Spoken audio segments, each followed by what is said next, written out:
One thing that people forget is it's not just the racism that got him elected, and I'm talking about Trump.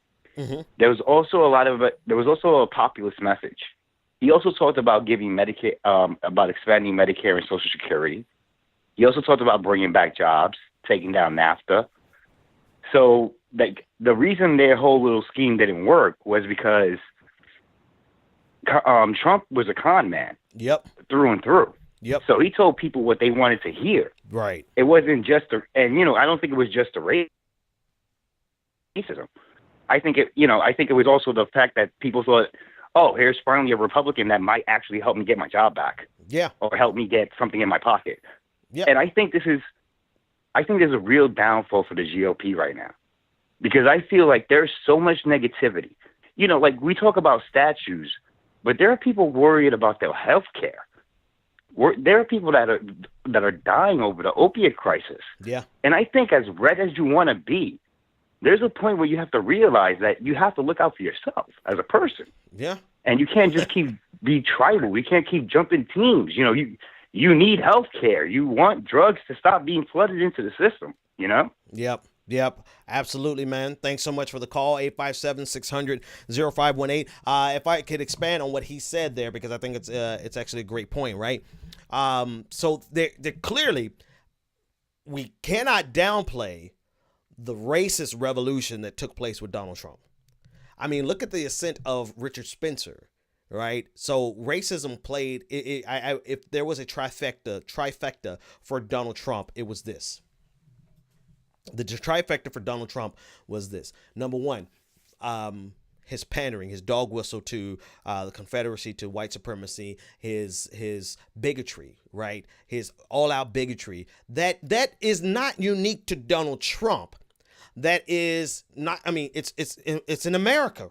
I mean, even Virginia, it's almost 50-50 split, like, three percentage points, which is enough for a solid win, right?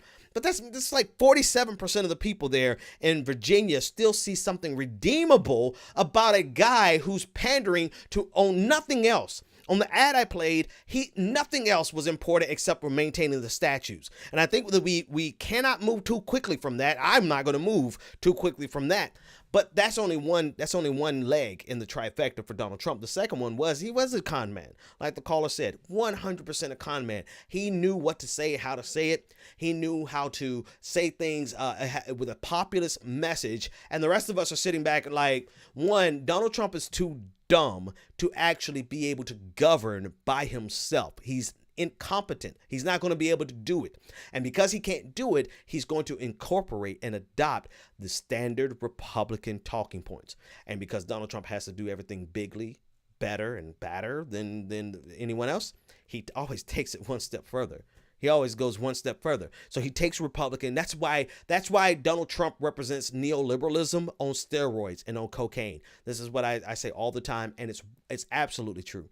It's absolutely true because Donald Trump wants to go further than Republicans even want to go at this point. Look at the tax bill that he's trying to get through. It's going further than most Republicans can even go. So that's the second tier. The third tier was just his anti-establishment position, right? He was the anti-establishment candidate. It was the year of anti-establishment, and the Democrats didn't get the message. The DNC sure as hell didn't get the message. So those were all the forces that helped get Donald Trump elected. Somebody would have to probably do a real study to say which one is greater than the other. But the one that remains, drop the anti-establishment because he's working with Mitch McConnell. He's working with Paul Ryan. So he's no longer anti-establishment. He is the goddamn establishment. Drop the populist message because he's a con man and he's trying to get tax breaks for him while raising taxes on people who make between $20,000 and $40,000 a year, which we'll talk about in a minute. What's left? The only thing Donald Trump has left right now is his racism and his bigotry. Why do you think he's always tweeting about the NFL? No matter what, if he could just get back to the NFL, those are his glory days. So that's why we can't push that aside. This is why folks. We have to do all the above. We have to be able to play politically and see the winds, test the waters, and see what the masses, what they're saying.